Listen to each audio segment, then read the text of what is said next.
परम पूजनीय बाबा साहब का जन्मदिन 14 अप्रैल को है। दिल्ली अध्यापक परिषद हर साल यह जन्मदिन मनाती है। उनके द्वारा शिक्षा में किए गए कार्य अतुलनीय हैं। इस संबंध में हमारे मध्य हम सौभाग्यशाली हैं कि अखिल भारतीय राष्ट्रीय शैक्षिक महासंघ के राष्ट्रीय अध्यक्ष हमारे मध्य हैं। मैं सीधा सीधा श्री जेपी सिंघल जी से निवेदन करूंगा कि भाई साहब, हमें जो परम पूजनीय बाबा साहब के आदर्श थे, जो एजुकेशन थी, जिसको लेकर के हम विद्यार्थियों के बीच जाएं और विद्यार्थियों को अपना बनाएं, ऐसा एक भाव हम सब के अंदर जागृत हो, मैं आह्वान कर रहा हूं एबीआरएसएन के राष्ट्रीय अध्यक्ष श्रीमान जगदीश प्रसाद सिंघल जी का, वो आए और हमारा मार्गदर्शन करें। सिंघल जी। सभी को मेरा नमस्कार। दिल्ली अध्यापक परिषद के इस भव्य कार्यक्रम के मुख्य अतिथि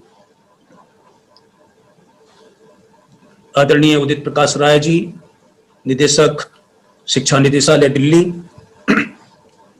अभी अभी जिनका वक्तव्य हमने सुना, दिल्ली अध्यापक परिषद के संरक्षक आदरणीय जय भगवान गोयल जी, दिल्ली अध्यापक परिषद के माननीय अध्यक्ष आदरणीय वेद प्रकाश जी, और जैसा दिख रहा है सूत्रधार और महामंत्री भी हैं दिल्ली अध्यापक परिषद के महामंत्री आदरणीय राजेंद्र गोयल जी, अखिल भारतीय राष्ट्रीय शैक्षिक महासंघ के तमाम पदाधिकारीगण, हमारे आदरणीय संगठन मंत्री माननीय महेंद्र कपूर जी, और इस ऑनलाइन प्लेटफॉर्म पर जितने भी बंधु भगिनी भाग ले रहे हैं, उन सबका अभिवादन करते हुए मैं बहुत संक्षिप्त में अपनी बात आपके सामने कुछ रख सकूंगा।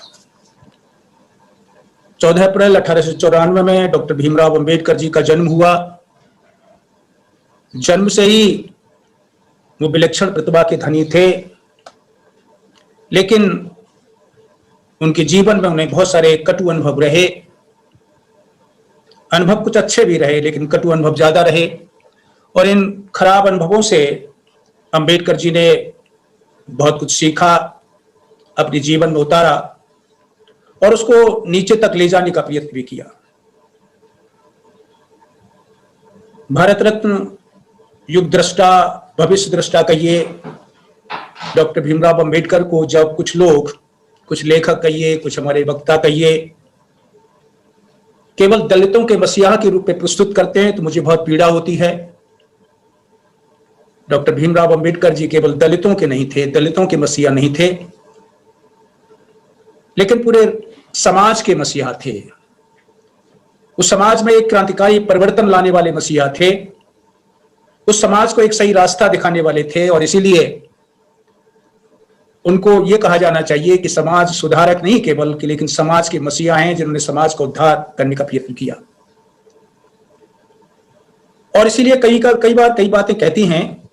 एक समरसता के सूत्र पुस्तक है जिसका 2006 में विमोचन हुआ था, और इस के जो पैंथर हैं, दलित पैंथर के अध्यक्ष पद्मश्री श्री वासुदेव जी ढसाल, उन्होंने अपने उद्बोधन में कहा कि मैं डॉक्टर अंबेडकर जी को धन्यवाद देता हूं, हृदय से धन्यवाद देता हूं कि उन्होंने हम जानवरों को इंसान बना दिया।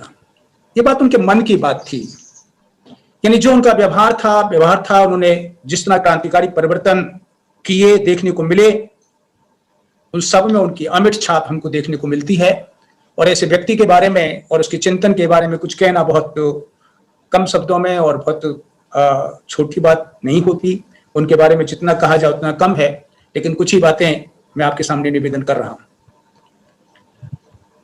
उन्होंने प्रारंभ किया अपना जीवन, कई कटु अनुभव हुए। एक अनुभव मैं केवल बताता हूं। एक पानी पीने जाते थे, वो तो पानी पीते थे तो एक कुएं से वो पानी रस्सी से खींच लिया करते थे। पढ़ने जाते थे स्कूल में, पता लग गया लोगों को कि ये अंबेडकर पानी खींच करके रोजाना पीता है। पता लगा तो बहुत सारे लोगों ने उसकी बहुत पिटाई की और पानी पीना बंद कर दिया। एक बार वो पढ़ रहे थे तो कुछ बोर्ड पर कुछ हल करना चाहते थे, तो कुछ लोग उठे, छात्र उठे, उनका नहीं, इनको बोर्ड मत छूने दो। उन्होंने अनेक अपने संस्मरण, अपने जीवन के संस्मरण उन्हें सुनाए हैं, समझाए हैं।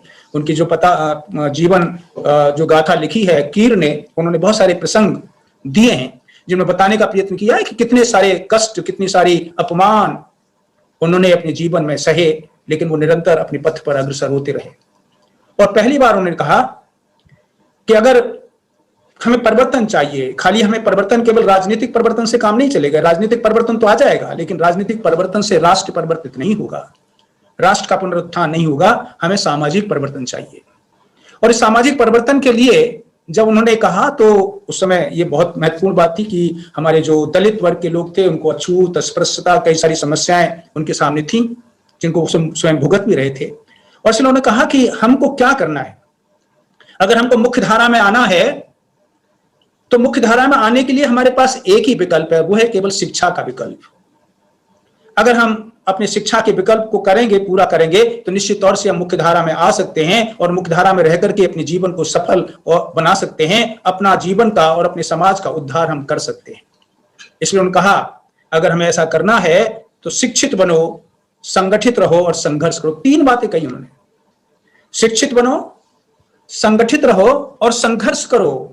लेकिन पहली बात जो थी, बुनियादी जो बात कही उन्होंने, वो कही कि शिक्षित बनने की आवश्यकता है। अगर हम शिक्षित बनेंगे, गारंटी नहीं है कि शिक्षा से असमानता दूर हो जाएगी एक साथ, शिक्षा से असमानता दूर हो जाएगी एक साथ, शिक्षा से जातिवाद दूर हो जाएगा एक साथ, शिक्षा से हम पूरी तरीके से न्याय प्राप्त कर लेंगे। लेकिन आपकी जो शक्ति है, 2 तरह की शक्ति चाहिए उन्होंने कहा, एक ज्ञान शक्ति चाहिए और एक कर्म शक्ति चाहिए।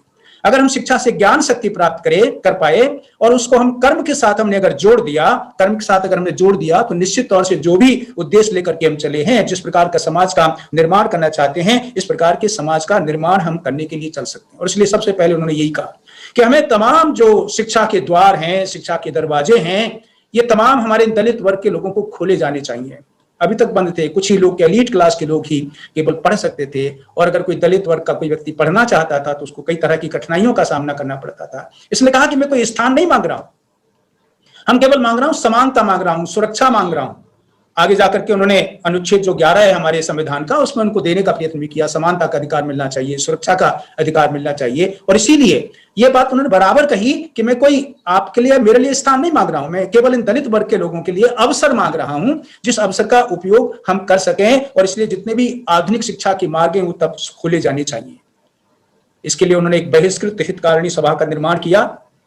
और उनके पहले भाषण में उन्होंने कहा कि जो 7 करोड़ दलित हैं, मैंने जो अब तक ज्ञान अर्जित किया, आपको सबको जानकारी में है कि वो MA, PhD, D.Litt, LLB, bar at law, यानी इतनी सारी डिग्रियां उनके पास थी। शिक्षा का इतना ज्ञान उनका भंडार उनके पास था कि इतनी सारी डिग्रियों के साथ उन्होंने कहा कि ये जो कुछ भी ज्ञान मैंने अर्जित आपके किया है, उस समस्त ज्ञान का जो मैंने अर्जित किया है, उसका उपयोग मैं केवल ये जो 7 करोड़ दलित हैं, इन दलितों का उत्थान करने के लिए लगाऊंगा। और उसके लिए शिक्षा सर्वाधिक आवश्यक है। इसलिए उसको भीम प्रतिज्ञा भी कभी कभी कहा जाता है। ऐसी भीम प्रतिज्ञा उन्होंने की थी जिससे कि वो इस प्रकार के लोगों का जो जीवन है उसका उद्धार करने का प्रयत्न कर सकें। और इसीलिए उन्होंने सबसे पहले शैक्षिक जागरण से प्रारंभ किया।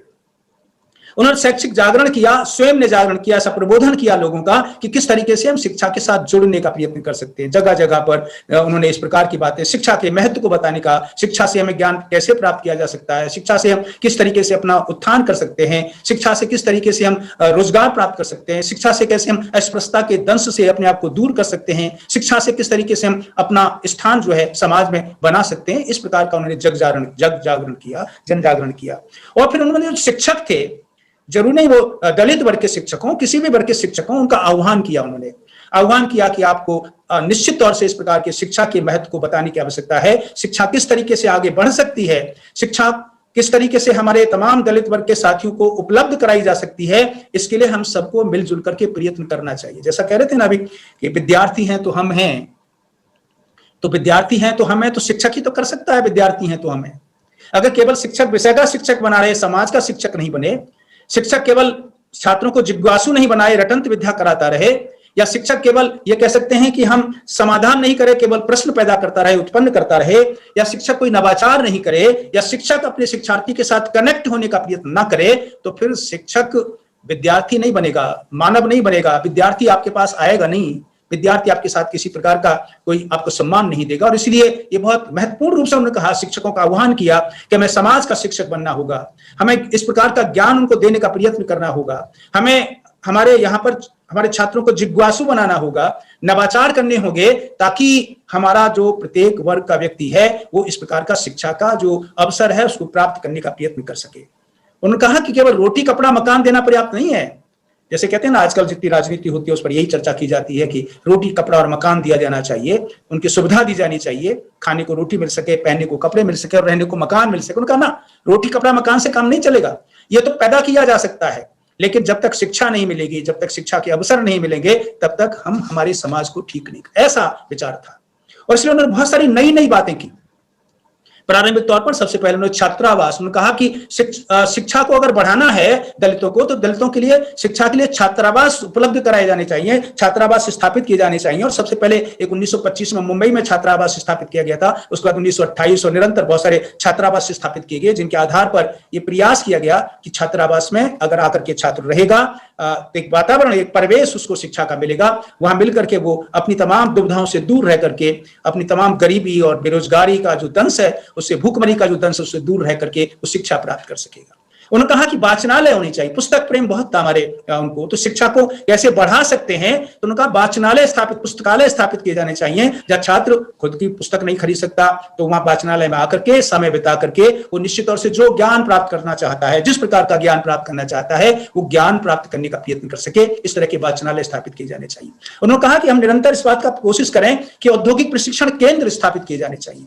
ये प्रारंभ किया उन्होंने, कई सारे प्रशिक्षण केंद्र उन्होंने स्थापित किए, कई सारे कृषि विद्यालय स्थापित किए, कृषि के बारे में उनको प्रशिक्षित किया जाना चाहिए ताकि वो कृषि के काम में अपने आप को जुटाने का प्रयत्न कर सके। उद्योगों के कार्य में प्रशिक्षित किया जाना चाहिए ताकि वो तमाम कार्यों को प्राप्त कर सके। ऐसे काम उन्होंने प्रारंभ किए ताकि हम दलित वर्ग के जितने भी छात्र छात्राएं हैं हम उनको इस तक लाने का प्रयत्न कर सकें। भविष्य, मैं तो कहता हूं कि वो भविष्य दृष्टा थे। हमारी जो राष्ट्रीय शिक्षा नीति है ना 2021, अगर उसका पूरा आप शब्द से अगर उसको अध्ययन करेंगे तो आपको लगेगा कि जो बातें आज हमने 2020 में जो इस प्रकार की शिक्षा नीति में जिन बातों को रखने का प्रयत्न किया है, वो बातें भीमराव अंबेडकर जी ने, भारत रत्न भीमराव अंबेडकर जी ने आज से इतने वर्ष पहले, 100 वर्ष पहले, 80 वर्ष पहले हमको बताने का प्रयत्न किया था। उन्होंने बताया था किस तरीके से हम इन तमाम सुविधाओं को लाने का प्रयत्न कर सकते, शिक्षा पर व्यय कितना होना चाहिए।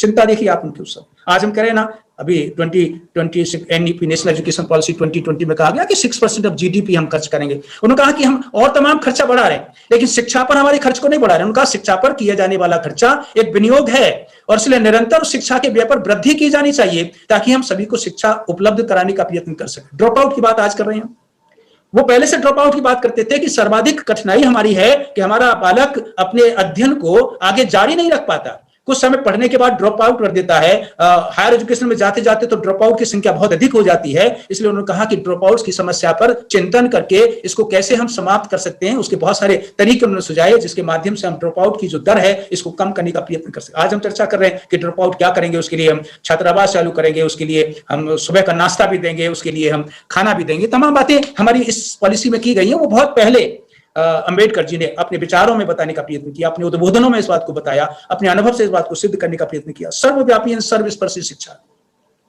6 सितंबर 1954 को उन्होंने कहा, एक भाषण देते समय राज्यसभा में वो भाषण दे रहे थे, तो उन्होंने कहा कि जो शिक्षा है सर्वस्पर्शी होनी चाहिए और सर्वव्यापी होनी चाहिए, सबको सुलभ होनी चाहिए, सबको शिक्षा। ऐसा नहीं कोई वर्ग शिक्षा प्राप्त कर लेता है, दूसरा वर्ग शिक्षा प्राप्त नहीं कर पाता। सर्वव्यापी शिक्षा मिलनी चाहिए, सबको सुलभ होनी चाहिए, किसी भी व्यक्ति को किसी तरीके से शिक्षा से वंचित नहीं रखा जाना चाहिए। और इसके लिए हमको प्रयत्न करने होंगे ताकि हर व्यक्ति के दरवाजे तक शिक्षा पहुंच सके, हर व्यक्ति शिक्षा प्राप्त करने का अवसर प्राप्त कर सके। इस प्रकार की बात उन्होंने अपने राज्यसभा के भाषण में इस प्रकार को कहने का प्रयत्न किया था कि किस तरीके से हम इस शिक्षा को सबके लिए सुलभ करने का प्रयत्न कर सकते हैं। प्रौढ़ शिक्षा की बात की उन्होंने, नियामक तंत्र की बात की। आज हम बात करें ना, हम नियामक तंत्र हमारा बड़ा खराब है। उस समय भी उनकी चिंता थी कि हमारा कोई शिक्षा का नियमन करने वाला, नियंत्रित करने वाला स्वतंत्र निकाय होना चाहिए, शिक्षाविदों से युक्त निकाय होना चाहिए। अभी ये प्रशासकों से नियुक्त नहीं, शिक्षाविदों से जो नियंत्रित है निकाय, ऐसा बनाने का प्रयत्न करना चाहिए, जिसकी मांग हम बराबर करते रहे हैं। और इस बार जो हमारी एनईपी 2020 है उसमें इस प्रकार का जो तंत्र है उसको पूरी तरीके से स्कूल शिक्षा में और हायर एजुकेशन में बदलने का प्रयत्न कर दिया गया है। आपने पूरा जानकारी प्राप्त की होगी कि हमारा जो स्कूल का जो तंत्र था वो पूरी तरीके से जो विभाग बन चुका था उसे वहां से हटा करके कई वर्गों में बांटने का प्रयत्न किया गया है ताकि हम इसको ठीक करने का प्रयत्न कर सकें। स्किल डेवलपमेंट की बात की उन्होंने। आज हम स्किल डेवलपमेंट की बात करते हैं, आप स्किल डेवलपमेंट यूनिवर्सिटीज की बात करते हैं। उन्होंने कहा कि हुनर व्यक्ति का जो हुनर है, व्यक्ति का जो कौशल है, उस कौशल को हमें उपयोग करने का प्रयत्न करना चाहिए, कौशल का विकसित करने का प्रयत्न करना चाहिए। तो जो समस्या है ना, हमारी शिक्षा होने के बाद भी बेरोजगारी है, शिक्षित बेरोजगार है हमारे, तो हम इस बेरोजगारी को दूर कर सकेंगे। स्किल डेवलपमेंट, तरह तरह की स्किल, स्थानीय स्तर से लेकर ऊपर के स्तर तक सब तरह के ज्ञान का, कौशल का विकास करने का प्रयत्न हमको करना होगा। अगर हम ज्ञान का विकास नहीं कर पाएंगे तो जो समस्या हमारी है आज भी, कि हम पढ़ तो लेते हैं, शिक्षा तो प्राप्त कर लेते हैं, ज्ञान तो प्राप्त कर लेते हैं, उसका उपयोग नहीं कर पाते, किसी प्रकार से उसका लाभ नहीं मिल पाया है। इस प्रकार के स्किल डेवलपमेंट की बात उन्होंने की, और स्किल डेवलपमेंट के लिए उन्होंने जो आज हमारे प्रधानमंत्री कहते हैं लोकल, वोकल फॉर लोकल की बात उन्होंने उस समय की थी, कि जो स्थानीय हमारा कौशल कहा जा सकता है उसको हमें संरक्षण देने की जरूरत है, ताकि हमारा जो पढ़ने वाला व्यक्ति है इस प्रकार की कुशलता प्राप्त करे कि उस किसी पर डिपेंडेंट नहीं रहे, किसी पर निर्भर नहीं रहे, अपने आप को इंडिपेंडेंट तरीके से काम चलाने का प्रयत्न कर सके। इस प्रकार देखिए, छात्रवृत्ति की बात करते हैं। आज हमने किया ना, डायरेक्ट ट्रांसफर स्कीम्स लागू की हमारे देश में। उस समय उन्होंने कहा था, पहली बात उन्होंने कहा कि अगर हम चाहते हैं कि हमारे दलित भाई बहन पूरी तरीके से शिक्षा का लाभ प्राप्त कर सकें, तो छात्रवृत्ति हमें प्रारंभ की जानी चाहिए, छात्रवृत्ति प्रारंभ की जानी चाहिए, सरकार को एक निश्चित बजट देना चाहिए। उन्होंने ये केवल प्रयास किया कि सरकार के अलावा हमारे जो दानदाता हैं उनके माध्यम से भी छात्रवृत्ति दी जा सकती है। उन्होंने सिर्फ कई पत्र लिखे लोगों को, जिनसे छात्रवृत्ति हमारे लोगों को प्राप्त करने का उन्होंने प्रयत्न किया, लेकिन छात्रवृत्ति दी जानी चाहिए। लेकिन उन्होंने कहा कि छात्रवृत्ति जो दी जाए वो नकद में नहीं दी जानी चाहिए। आज जो कहते हैं ना डायरेक्ट बेनिफिट ट्रांसफर की बात कहते हैं, आज तो बैंक है, सुविधाएं हैं, तो उन्होंने कहा, उस समय बैंक का लाभ नहीं था इतना, तो उन्होंने कहा कि छात्रवृत्ति नकद में ना दिया करके साधनों के रूप में, संसाधनों के रूप में दी जानी चाहिए। कहीं हम छात्रावास खोल देते हैं, कहीं भोजन की सुविधा उपलब्ध करा देते हैं, कहीं कपड़ों की सुविधा उपलब्ध करा देते हैं, कहीं उस संस्था के उस बच्चे की फीस भर देने का प्रयत्न करते हैं। यानी संसाधन जुटाने का प्रयत्न करें, हम साधन जुटाएं, उनको सुविधाएं जुटाएं, जिन सुविधाओं के माध्यम से वो इस प्रकार के छात्रों की बात करने का प्रयत्न कर सकते हैं। और इसीलिए एक बड़ा ये कह सकते हैं ना, भविष्य दृष्टा थे। जो काम हम आज कर रहे हैं, 100 वर्ष बाद जिन कामों को हम करने का प्रयत्न कर रहे हैं, वो पहले से उन्होंने अपने जीवन में प्रारंभ करने का प्रयत्न किया। किस तरीके से हम इस प्रकार की व्यवस्था परिवर्तन अगर हम चाहते हैं, समाज परिवर्तन चाहते हैं, तो इन तमाम को लागू करने की आवश्यकता। नैतिक शिक्षा की बात की, और नैतिक शिक्षा की बात करते समय उन्होंने कहा कि शिक्षा का उद्देश्य जीवन निर्वाह नहीं है, जीवन निर्माण है। अभी कोरोना काल रहा, और कोरोना काल में हम सबने बहुत सारी कठिनाइयां भी भुगती, लेकिन कोरोना काल में कहा गया कि जीवन जीने की जो दृष्टि है वो हमें बदलनी होगी। जीवन जीने की दृष्टि को रीसेट करना होगा, हमें समाप्त नहीं करना होगा। जिएंगे, चलते रहेंगे, काम करते रहेंगे, निरंतरता बनी रहेगी, लेकिन जो दृष्टि है जीवन जीने की, उसको बदलने की आवश्यकता है।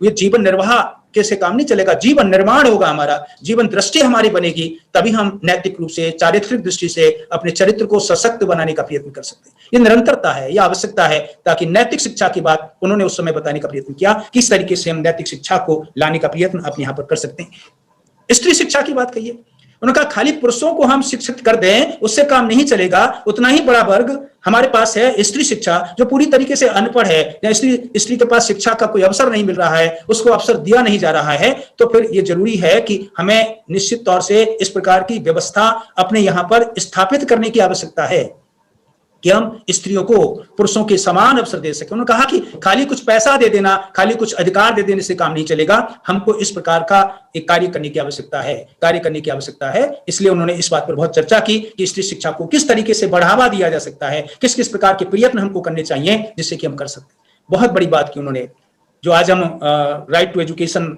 एक्ट बिल आया पहले, उसकी चर्चा उन्होंने बहुत पहले की थी। उन्होंने कहा था कि प्राथमिक शिक्षा निःशुल्क होनी चाहिए और अनिवार्य होनी चाहिए। दोनों बातें उन्होंने कही थी उस समय, कि प्राथमिक शिक्षा कम से कम प्राथमिक शिक्षा है हर बालक को, चाहे वो किसी भी जाति का, संप्रदाय का, धर्म का व्यक्ति क्यों ना हो, कि गांव में रहने वाला हो, शहर में रहने वाला हो, जो डिकोटमी है, जो किसी तरीके से डिसएडवांटेज्ड हमारे ग्रुप कहे जा सकते हैं, जिनको आजकल हम डिसएडवांटेज्ड ग्रुप के नाम से कहते हैं, जिनको ज्योग्राफी की वजह से या स्थान की वजह से या सेक्स की वजह से पर्याप्त समानता के अवसर नहीं मिल पाते हैं, समान अवसर नहीं मिल पाते हैं। गांव में रहने वाला उतना अवसर प्राप्त नहीं करता जितना शहर को रहने वाला प्राप्त करता है। और इसीलिए उन्होंने इस बात को कहा कि इस प्रकार के सभी छात्रों को सर्वसुलभ शिक्षा होनी चाहिए, और वो प्राथमिक कक्षा तक इस प्रकार की जो शिक्षा है निःशुल्क होनी चाहिए, अनिवार्य होनी चाहिए, और ये हमारी जिम्मेदारी है। और उन्होंने इस बात पर बहुत जोर दिया कि शिक्षा केवल समाज की जिम्मेदारी बनकर के नहीं रह जाए, सरकार की जिम्मेदारी बनकर के नहीं रह जाए, समाज की जिम्मेदारी भी बननी चाहिए। अब तक धीरे धीरे आजकल हम क्या करते हैं कि ये काम किसका है, सरकार का है, सरकार करेगी, सरकार नहीं कर सकती। हमारे जैसे देश में 135 करोड़ की जनता जहां पर है, जहां 40 करोड़ 30 करोड़ ऐसे युवा कहे जा सकते हैं जो पढ़ने की शिक्षा प्राप्त करने की चाह रखते हैं, वहां उस देश के अंतर्गत अगर हम ये चर्चा करें कि हम सरकार के बल भरोसे शिक्षा हम हर व्यक्ति तक पहुंचा पाएंगे, संभव नहीं हो सकता। और इसलिए शिक्षा सर्वसुलभ बने, शिक्षा सबको ले मिल सके, तो समुदाय की जिम्मेदारी बननी चाहिए। भीमराव अंबेडकर जी यही चाहते थे कि सरकार के साथ साथ समाज को भी इसकी जिम्मेदारी उठाने की जो इच्छा है वो होनी चाहिए, और अगर हम ऐसा करेंगे तभी संभव होगा। इसलिए उन्होंने शिक्षा को निःशुल्क बनाने का, प्राथमिक शिक्षा को अनिवार्य बनाने की बात, एक आह्वान उन्होंने सबको किया था। सरकार के सामने भी एक बातचीत रखी थी, जिसका अब जाकर के हम बहुत तेजी से हम इस प्रकार का एक्ट बना पाए। और एक और बात कही उन्होंने कि शिक्षा और कर्म को जोड़ने की जरूरत है। खाली शिक्षा प्राप्त करने से काम नहीं चलेगा, ऐसा कर्म भी करना पड़ेगा।